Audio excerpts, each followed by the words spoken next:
राधे राधे राधे कृष्णा कृष्णा कृष्णा जय लड्डू गोपाल की जय बाल गोपाल की। आप सभी भक्तों का हमारे चैनल पर स्वागत है। फ्रेंड्स, आज की वीडियो में बात करेंगे कार्तिक मास का विशेष महत्व होता है। कार्तिक मास में की गई पूजा पाठ जप तप का कई गुना फल प्राप्त होता है, अनंत गुना फल प्राप्त होता है। मान लीजिए अक्षय की प्राप्ति होती है। तो फ्रेंड्स, इस महीने में सबसे ज़्यादा पूजा पाठ करें, अच्छे कार्य करें, किसी को आप शब्द ना कहें। और जितने हम अच्छे कार्य करते हैं उतना ही हमें अच्छा फल प्राप्त होता है। जितने हम गलत कार्य करते हैं तो गलत ही फल प्राप्त होता है। तो फ्रेंड्स, कोशिश करें कि ये कार्तिक मास में सबसे ज़्यादा प्रिय विष्णु भगवान जी का कार्तिक मास का महीना होता है। कार्तिक मास में ब्रह्म मुहूर्त में स्नान करने का विशेष महत्व होता है। तुलसी पूजन किया जाता है तारों की छाँव में। तो इस महीने की भी बहुत ज़्यादा विशेषताएं होती है। इस महीने में दान पुण्य करने का विशेष महत्व होता है। फ्रेंड्स, एक छोटी सी कथा सुनाती हूँ।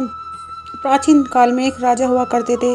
बहुत ही अच्छे दानी थे। वो बहुत ज़्यादा दान किया करते थे, अपनी प्रजाओं को बहुत ही अच्छे से रखते थे और दान पुण्य बहुत किया करते थे।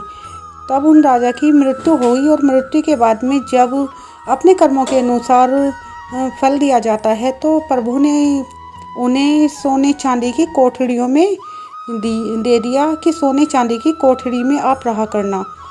तो राजा सोने चांदी की हीरे जवाहरात भरा हुआ पूरा महल उन्हें मिल गया और उसमें रहने लगा, लेकिन वहाँ खाने के लिए कुछ भी नहीं था।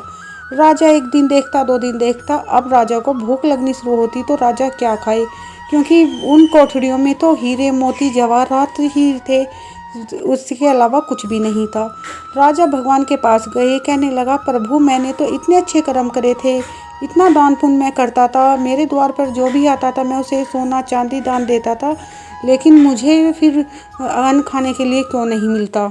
मैं भूखा क्यों हूँ? आपने मुझे सब कुछ दिया लेकिन खाने के लिए मुझे कुछ भी नहीं दिया। भगवान कहने लगे, तुम स्वयं सोचो कि तुमने दान क्या किया था। तब राजा को याद आता है उसने हमेशा सोना चांदी हीरे मोती ही दान दिए थे, उसने कभी अन्न का दान नहीं दिया। भगवान कहने लगे, जो जैसा दान करता है उसे वैसा ही फल प्राप्त होता है।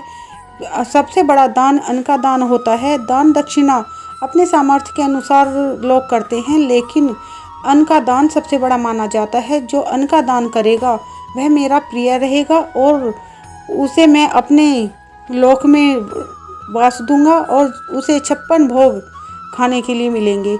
इसीलिए राजा भगवान से हाथ जोड़कर क्षमा याचना करने लगा कि प्रभु, अगला जन्म आप जब भी मुझे देंगे तो मैं आपके सामने प्रण लेता हूँ, मेरे द्वार पर जो कोई भी आएगा वो कभी भूखा नहीं जाएगा।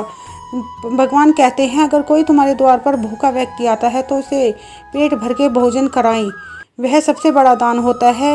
किसी भूखे को खाना खिलाना, अन्न का दान देना। कोई आपके द्वार पर आता है तो उसे 1 कटोरी आटा दे दे, चावल दे दे, कुछ भी हो खाने पीने की चीज़ दे दें, लेकिन आप दान दक्षिणा अपने सामर्थ्य अनुसार दीजिए, लेकिन अन्न का दान जरूर करें। अन्न का दान सबसे बड़ा दान माना जाता है और इसका फल भी बहुत ही अच्छा मिलता है। तो यह स्वयं भगवान कहते हैं कि अन्न का दान सबसे बड़ा होता है।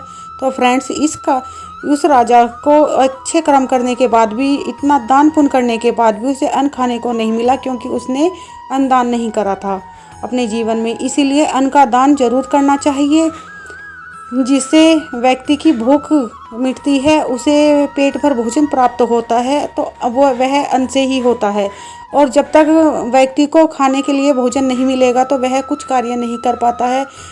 मनुष्य पृथ्वी पर जीवित ही है अगर उसे अन्न खाने को मिलता है, उसकी भूख शांत रहती है अन्न से।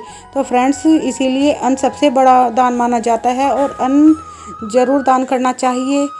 आप इतना अन्न किसी को दें जिससे उसे एक समय का भोजन तो ज़रूर ही प्राप्त हो जाए। तो फ्रेंड्स, कार्तिक मास में आप नियम बनाएं कि एक समय कोई भी मांगने वाला आता है उसे थोड़ा सा आटा, चावल, दाल, कुछ भी हो आपसे बने तो आप ज़रूर दें। थोड़ा दें लेकिन दें ज़रूर। अपने द्वार से कोई खाली हाथ ना जाए। तो फ्रेंड्स, दान पुण्य का कार्तिक मास में विशेष महत्व होता है। दीपदान करने का महत्व होता है और अच्छे कार्य करें, जितना ज़्यादा से ज़्यादा हो भगवान का नाम स्मरण करें।